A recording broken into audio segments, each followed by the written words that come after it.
আসসালামু আলাইকুম সবাইকে। আপনারা সবাই কেমন আছেন? আলহামদুলিল্লাহ আমি ভালো আছি। আজকে আমি কাঁচা আম দিয়ে কোনো প্রকারের তেল ছাড়া একটি রেসিপি শেয়ার করছি, আচারের রেসিপি। ফ্রোজেন করা কাঁচা আম। তো এই রেসিপিটি যদি আপনাদের এতটুকু ভালো লেগে থাকে আমার চ্যানেলটিতে সাবস্ক্রাইব করে আমার পাশে থাকবেন, লাইক, কমেন্ট, শেয়ার করে দিবেন। এখানে দেখতেই পাচ্ছেন আমি ফ্রোজেন করা কাঁচা আমগুলো নিয়ে নিয়েছি। একটি কড়াইতে নিয়ে নিয়েছি।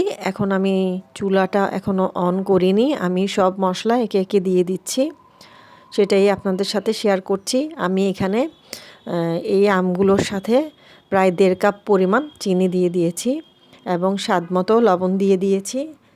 এরপর আমি এখানে একটু হলুদের গুঁড়ো দিয়ে দিয়েছি, লাল মরিচের গুঁড়ো দিয়ে দিয়েছি এবং গরম মশলার গুঁড়ো দিয়ে দিয়েছি, 5 ফোড়নের গুঁড়ো দিয়ে দিয়েছি।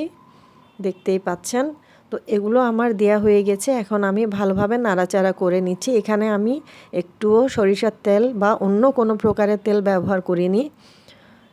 তো এটি আপনারা বানিয়ে একটি বক্সে করে ফ্রিজারেও রেখে দিতে পারবেন বা বাহিরেও রাখতে পারবেন। কারণ আমি এখানে শুধু সিরকা বা ভিনিগার ব্যবহার করেছি। এই ভিনিগার আমি এখানে দিয়ে দিয়েছি।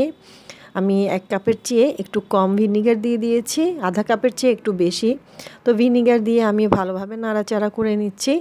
এটি যেহেতু আমি ফ্রোজেন করে রেখেছিলাম তার জন্য এটি একটু সফট হয়ে গিয়েছিল। এখন আমি আরও একটু চিনি দিয়ে দিয়েছি। আপনারা চাইলে এটি স্কিপ করতে পারেন।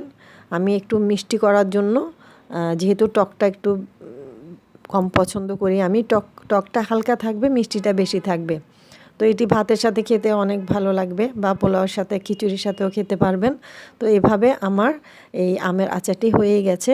দেখতে পাচ্ছেন খুব সহজেই হয়ে যায়। ছোট্ট একটি রেসিপি, সহজ রেসিপি। আমার প্রতিটা রেসিপি কিন্তু সহজভাবে দেখানোর চেষ্টা করি। তো আপনাদের যদি এতটুকু ভালো লেগে থাকে আমার এই রেসিপিটি, ছোট্ট করে লাইক দিয়ে আমার পাশে থাকবেন এবং কমেন্ট করবেন এবং শেয়ার করে দিবেন। আর যারা আমাকে সাবস্ক্রাইব করে আমার চ্যানেলটিকে বিশেষ করে সাবস্ক্রাইব করে আমার পাশে আছেন, সাথে আছেন, তাদেরকে অসংখ্য অসংখ্য ধন্যবাদ এবং ধন্যবাদ সবাইকে। আসসালামু আলাইকুম।